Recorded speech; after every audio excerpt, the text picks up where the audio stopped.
একাদশ শ্রেণীর শিক্ষার্থীরা, আশা করি তোমরা সবাই ভালো আছো। আজকের ক্লাসে আমরা আলোচনা করব ব্যাকরণের শব্দশ্রেণী নিয়ে। ইতিমধ্যে ব্যাকরণের শব্দশ্রেণী নিয়ে একটি ক্লাস আপলোড করা হয়েছিল। ক্লাসটি অস্পষ্ট থাকার কারণে আমাদেরকে নতুন করে আবার ক্লাস করতে হচ্ছে। আশা করি তোমরা আজকের ক্লাসে মনোযোগী হবে এবং কোনো অংশ না বুঝলে আমাকে সরাসরি প্রশ্ন করতে পারবে। তাহলে আমরা ক্লাসটি শুরু করি। ব্যাকরণের শব্দশ্রেণী মূল আলোচনায় যাওয়ার আগে আমরা দেখে নিব ব্যাকরণের শব্দশ্রেণী থেকে কি ধরনের প্রশ্ন হতে পারে। ব্যাকরণের শব্দশ্রেণী থেকে দুই ধরনের প্রশ্ন হয়, একটি হচ্ছে সংজ্ঞামূলক প্রশ্ন, একটি হচ্ছে অনুচ্ছেদ থাকে, অনুচ্ছেদ থেকে ব্যাকরণের শব্দশ্রেণী নির্ণয় করতে বলা হয়। আমরা একটু প্রশ্নটি দেখে নিই, প্রশ্ন দুটি দেখে নিই কি ধরনের প্রশ্ন হতে পারে। আমরা দেখতে পাচ্ছি ব্যাকরণের শব্দশ্রেণী কি, উদাহরণ সহ প্রকারভেদ আলোচনা করে, এই ধরনের একটি সংজ্ঞামূলক প্রশ্ন থাকতে পারে। এখানে শুধু এই প্রশ্নটি থাকবে তেমন না, অন্য বিভিন্ন ধরনের প্রশ্ন থাকতে পারে, অর্থাৎ প্রকারভেদ থেকেও থাকতে পারে। আবেগ শব্দ কাকে বলে, আবেগ শব্দের প্রকারভেদ আলোচনা করো, অথবা দিয়ে একটি অনুচ্ছেদ থাকবে, অনুচ্ছেদ থেকে ব্যাকরণের শব্দশ্রেণী নির্ণয় করতে বলা হবে। নিচের অনুচ্ছেদ থেকে সর্বনাম পদ নির্ণয় করো। ধরে নিলাম এখানে সর্বনাম পদ নির্ণয় করতে বলা হলো। অনুচ্ছেদটি হচ্ছে, জামিলুর রহমান খুব সুন্দর করে কথা বলে, তিনি কথা বলার সময় সবাই মুগ্ধ হয়ে তার কথা শোনে। সুন্দর বাচনভঙ্গি সবার থাকে না, এটি আয়ত্তে আনতে হয়। এখান থেকে সর্বনাম পদগুলো আমি আগেই নির্ণয় করে ফেলেছিলাম। দেখি যে তিনি, সবাই, তার, সবার, এটি, এগুলো হচ্ছে সর্বনাম পদ।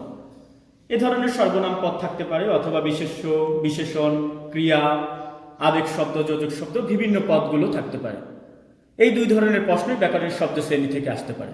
তাহলে চলো আমরা আজকের মূল আলোচনায় চলে যাই ব্যাকরণের শব্দশ্রেণীতে। ব্যাকরণের শব্দশ্রেণী কাকে বলে এটা একটু জেনে নিই। ব্যাকরণের শব্দশ্রেণী হচ্ছে ব্যাকরণগত অবস্থানের ভিত্তিতে বাংলা ভাষার শব্দসমূহকে যে কয় ভাগে বিভক্ত করা হয়েছে তাকে ব্যাকরণের শব্দশ্রেণী বলে। তোমাদের কাছে এই সংজ্ঞাটি কঠিন মনে হতে পারে, খুবই সহজ সংজ্ঞাটি, আমরা আলোচনা করলে দেখবে সংজ্ঞাটি খুবই সহজ। ব্যাকরণের শব্দশ্রেণী কি এটা তোমাদের বুঝতে না পারলে তোমরা অবশ্যই তোমাদের পূর্ববর্তী শ্রেণীগুলোতে পদ পড়ে এসেছো। পদ কি এটা তোমরা সবাই জানো। পদ কি যদি আমি প্রশ্ন করি তোমরা নিশ্চয়ই বলতে পারবে, পদ হচ্ছে বাক্যে ব্যবহৃত প্রত্যেকটি শব্দকেই পদ বলে। একটি বাক্যের মধ্যে যে শব্দগুলো ব্যবহার করা হয় সেই শব্দগুলোকেই পদ বলে। এই পদ যা, আমি ব্যাকরণের শব্দশ্রেণীকে তাই বলছি।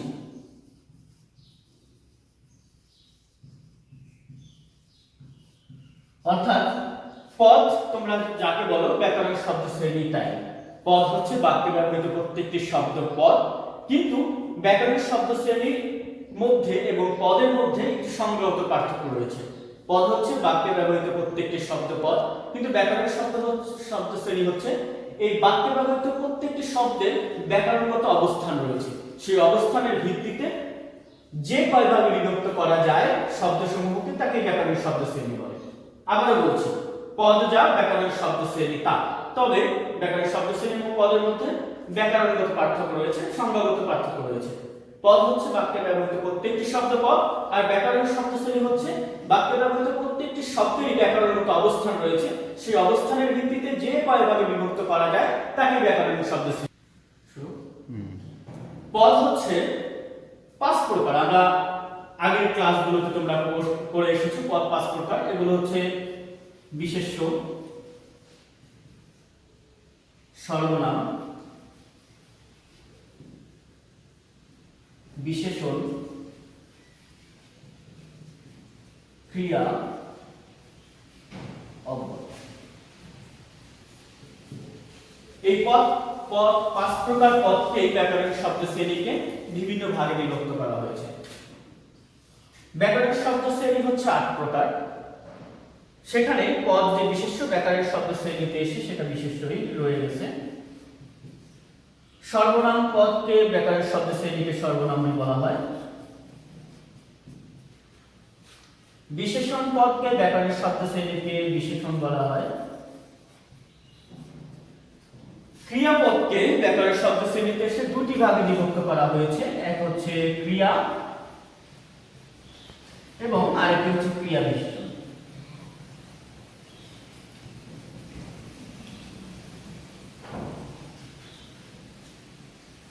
অব্যয় পদকে ব্যাকরণিক শব্দ শ্রেণীকে তিনটি ভাগে বিভক্ত করেছে। এক হচ্ছে আবেগ শব্দ, যোজক শব্দ,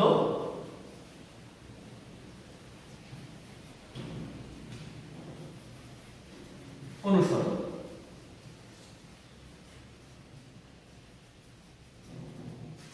দেখি আমরা পদ 5 প্রকার, ব্যাকরণিক শব্দ শ্রেণী 8 প্রকার। পদ বিশেষ্য, সর্বনাম, বিশেষণ, ক্রিয়া, অব্যয়।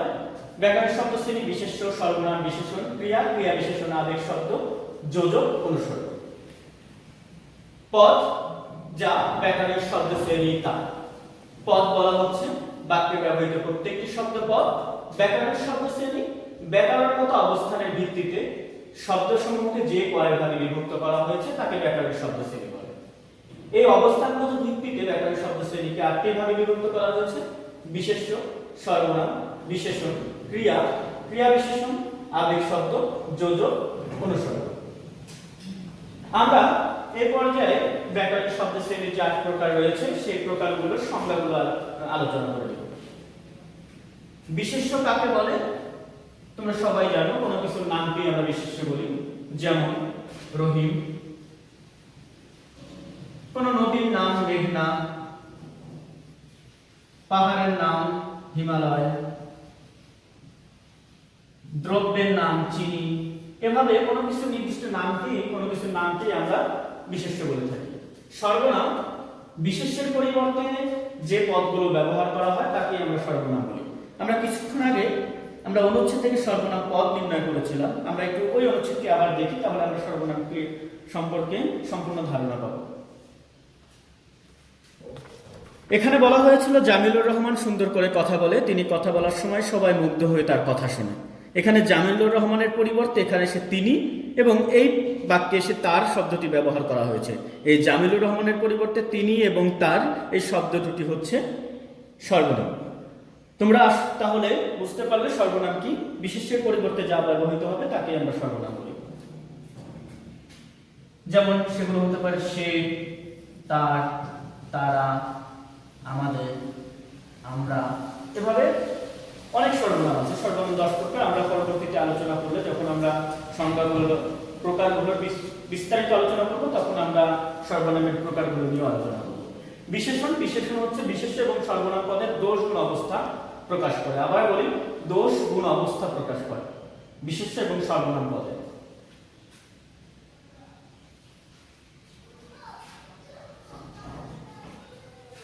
ভালো ছেলে শব্দটি যদি দেখি, যে ভালো ছেলে শব্দটিকে ভালো দ্বারা বিশেষিত করা হয়েছে, কিন্তু ভালো শব্দটি বিশেষণ। এভাবে কোনো বিশেষণকে যদি কোনো শব্দ দ্বারা বিশেষিত করা হয়, দোষগুণ অবস্থা বর্ণনা করা হয়, তাকে আমরা বিশেষণ বলি।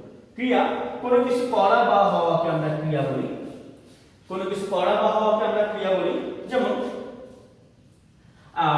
পড়া একটি কাজ, করা এটা একটি কাজ, দেয়া একটি কাজ, দেখা একটি কাজ।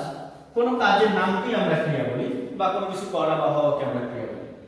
ক্রিয়া বিশেষণ হচ্ছে যে বিশেষণ পদ ক্রিয়াকে বিশেষিত করে। আমি এখানে লিখলাম চলছে একটি ক্রিয়া। এই চলছে ক্রিয়ার আগে আমি যদি বলি জোরে চলছে, তাহলে এই জোরে শব্দটি দ্বারা এই চলছে ক্রিয়াকে বিশেষিত করা হচ্ছে। এই ক্রিয়াকে বিশেষিত করছে বলেই এই জোরে শব্দটি হচ্ছে ক্রিয়া বিশেষণ। আবেগ শব্দ হচ্ছে যে শব্দসমূহ বাক্যের অন্য শব্দের সাথে সম্পর্ক রাখে না, কিন্তু বাক্যের ভাব প্রকাশে সহায়তা করে। আবারও বলি, বাক্যের অন্য শব্দের সাথে সম্পর্ক রাখে না, কিন্তু ভাব প্রকাশে সহায়তা করে। যেমন বাহ, পাখিটি সুন্দর। এখানে বাহ শব্দটি পাখিটি সুন্দরের সাথে কোনো সম্পর্ক নেই, কিন্তু পাখিটি সুন্দরের ভাব প্রকাশে সহায়তা করছে। যদি আমি শুধু বলি পাখিটি সুন্দর, তাহলে বাক্যটি সম্পূর্ণ, কিন্তু বাহ বলার পরে বাক্যটি আরেকটু ভাব প্রকাশে ভাবটা আরো ভালোভাবে প্রকাশ পাচ্ছে। যোজক শব্দ হচ্ছে আমাদের সমুচ্চয়ী অব্যয়। আমরা অব্যয়ের প্রকারভেদের মধ্যে অব্যয়ের প্রকারভেদের মধ্যে সমুচ্চয়ী অব্যয় করেছিলাম। যোজক শব্দ হচ্ছে যে অব্যয় পদ দ্বারা একটি শব্দের সাথে অন্য একটি শব্দের অথবা একটি বাক্যাংশের সাথে অন্য একটি বাক্যাংশের সংযোজন, বিয়োজন এবং সংকোচন ঘটায়। আবার বলি, যোজক শব্দ হচ্ছে যে শব্দ দ্বারা বাক্যের একটি শব্দের সাথে অন্য একটি শব্দের অথবা একটি বাক্যাংশের সাথে অন্য একটি বাক্যাংশের সংযোজন, বিয়োজন এবং সংকোচন ঘটায়। যেমন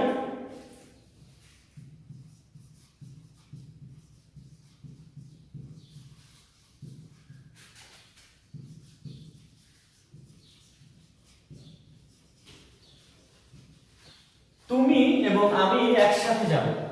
এই এবং শব্দটি দ্বারা তুমি এবং আমির মধ্যে এক ধরনের সম্পর্ক সৃষ্টি করেছে। এই এবং শব্দটি হচ্ছে যোজক শব্দ। অনুসর্গ হচ্ছে বাক্যের মধ্যে শব্দের পরে বিভক্তির ন্যায় বসে বাক্যের অর্থ প্রকাশে সাহায্য করে। আবার বলি, তাহলে যোজক শব্দ হচ্ছে বাক্যের একটি শব্দের সাথে অন্য একটি শব্দের সম্পর্ক ঘটাতে সাহায্য করে। যেমন তুমি এবং আমি একসাথে যাব, এই শব্দটির মধ্যে তুমি এবং আমির সাথে এবং শব্দটিকে সম্পর্কিত করা হয়েছে। এবার আসলে আমরা অনুসর্গে।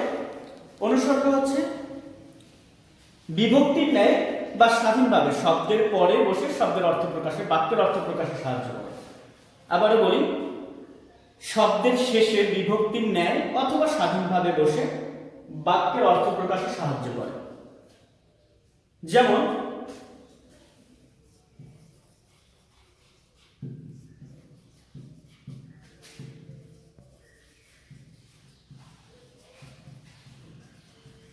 তোমার চেয়ে আমি সুন্দর, এই চেয়ে শব্দটি হচ্ছে অনুসর্গ। আমরা যখন ব্যাকরণের শব্দ শ্রেণীর প্রকারগুলোর বিস্তারিত আলোচনা করব, তখন অনুসর্গ, যোজক শব্দ, আবেগ শব্দ, ক্রিয়া বিশেষণ বা সবগুলো বিষয় নিয়ে, বিশেষণ, সর্বনাম, বিশেষ্য সর্বনাম, সবগুলো বিষয় নিয়ে, সবগুলো বিষয়ের প্রকার যখন আলোচনা করব, তখন আরো ভালোভাবে তোমরা জানতে পারবে। তাহলে আজকের ক্লাসে আমরা ব্যাকরণের শব্দ শ্রেণী থেকে যা যা জানতে পারলাম। ব্যাকরণের শব্দ শ্রেণী থেকে কি ধরনের প্রশ্ন হয়? ব্যাকরণের শব্দ শ্রেণী থেকে দুই ধরনের প্রশ্ন হতে পারে। ব্যাকরণের শব্দ শ্রেণী থেকে দুই ধরনের প্রশ্ন হতে পারে। এক হচ্ছে সংজ্ঞামূলক প্রশ্ন, এক হচ্ছে অনুচ্ছেদ থেকে ব্যাকরণের শব্দ শ্রেণী নির্ণয়। এরপর আমরা শিখলাম ব্যাকরণের শব্দ শ্রেণী কাকে বলে। ব্যাকরণের শব্দ আমরা জানলাম ব্যাকরণের শব্দ শ্রেণী বলতে আমরা যা বুঝি পদ তাই। পদ যা ব্যাকরণের শব্দ শ্রেণী তা, শুধুমাত্র সংজ্ঞাগত পার্থক্য রয়েছে। পদ হচ্ছে বাক্যের ব্যবহৃত প্রত্যেকটি শব্দ পদ, আর ব্যাকরণ শব্দ শ্রেণী হচ্ছে ব্যাকরণগত অবস্থানের ভিত্তিতে যে কয়ভাবে বিভক্ত করা যায় শব্দকে, তাই ব্যাকরণের শব্দ শ্রেণী। এরপর আমরা জানলাম পদ হচ্ছে 5 প্রকার, আর ব্যাকরণ শব্দ শ্রেণী হচ্ছে 8 প্রকার। 8 প্রকার ব্যাকরণ শব্দ শ্রেণী হচ্ছে বিশেষ্য, সর্বনাম, বিশেষণ, ক্রিয়া, ক্রিয়া বিশেষণ, আবেগ শব্দ, যোজক, অনুসর্গ। বিশেষ্য কাকে বলে? বিশেষ্যের উদাহরণ শিখলাম আমরা। সর্বনাম কাকে বলে? সর্বনামের উদাহরণ। বিশেষণ কাকে বলে? বিশেষণের উদাহরণ। ক্রিয়া কাকে বলে? ক্রিয়ার উদাহরণ। এভাবে আমরা অনুসর্গ পর্যন্ত সবগুলোর সংজ্ঞা এবং উদাহরণগুলো করে দিলাম। এখন তোমাদের যে আমি প্রথমে একটি প্রশ্ন দিলাম, ব্যাকরণের শব্দ শ্রেণী কি, উদাহরণ সহ প্রকারভেদ আলোচনা করো, তাহলে তোমরা এটার উত্তর কিভাবে লিখবে? এই উত্তরটা লিখতে হলে তোমাকে লিখতে হবে ব্যাকরণগত অবস্থানের ভিত্তিতে বাংলা ভাষার শব্দসমূহকে যে কয় ভাগে বিভক্ত করা হয়েছে তাকে ব্যাকরণের শব্দ শ্রেণী বলে। ব্যাকরণের শব্দ শ্রেণী 8 প্রকার, যথা বিশেষ্য, সর্বনাম, বিশেষণ, ক্রিয়া, ক্রিয়া বিশেষণ, আবেগ শব্দ, যোজক শব্দ, অনুসর্গ।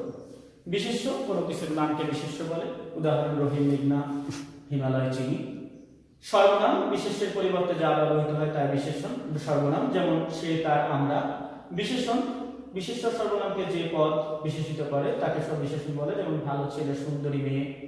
ক্রিয়া কোনো কিছু করা বা হওয়াকে বোঝায় বা কোনো কাজকে ক্রিয়া বলে, যেমন পড়া, করা, দেওয়া, দেখা। ক্রিয়া বিশেষণ যে বিশেষণ ক্রিয়াকে বিশেষিত করে, যেমন জোরে চলছে, জোরে ক্রিয়া বিশেষণ। আবেগ শব্দ যে শব্দ অন্য শব্দের সাথে সম্পর্ক রাখে না কিন্তু বাক্যের ভাব প্রকাশে সহায়তা করে, যেমন বাহ, পাখিটি সুন্দর। যোজক শব্দ তুমি এবং আমি একসাথে যাব। এখানে যোজক শব্দ হচ্ছে যে বাক্যের শব্দের সাথে অন্য শব্দের এবং বাক্যাংশের সাথে অন্য বাক্যাংশের সম্পর্ক ঘটায় তাকে যোজক শব্দ বলে, যেমন তুমি এবং আমি একসাথে যাব। অনুসর্গ বিভক্তির ন্যায় অথবা স্বাধীনভাবে বসে বাক্যের অর্থ প্রকাশে সহায়তা করে, যেমন তোমার চেয়ে আমি সুন্দর। তাহলে আজকের ক্লাসে আমরা ব্যাকরণের শব্দ শ্রেণীর প্রাথমিক ধারণাগুলো পেলাম। পরবর্তীতে আমরা প্রকারভেদগুলো নিয়ে আলোচনা করব। প্রিয় শিক্ষার্থীরা, আশা করি তোমরা আজকের ক্লাস থেকে কোনো অংশ যদি না বুঝে থাকো তাহলে অবশ্যই আমাকে প্রশ্ন করবে এবং আমি চেষ্টা করব তোমাদের প্রশ্নের উত্তরগুলো সঠিকভাবে দেওয়ার জন্য। আশা করি ভালো থাকবে এবং বর্তমান সংকটপূর্ণ অবস্থায় তোমরা নিজেদেরকে সচেতন রাখবে এবং সচেতন থেকে নিজের ঘরে অবস্থান করবে এবং তোমাদের পড়ালেখা যাতে কোনো ঘাটতি না থাকে, যদি কোনো সহায়তা প্রদান করতে হয় সেই সহায়তা অনুযায়ী নিজেকেই চেষ্টা করতে হবে। যদি কোনো অংশের সহায়তা দরকার হয় তখন আমাদেরকে বলতে হবে, আমরা সহায়তা করবো ইনশাআল্লাহ। ভালো থাকবে এবং সচেতন থাকবে, ঘরে থাকবে। ধন্যবাদ সবাইকে।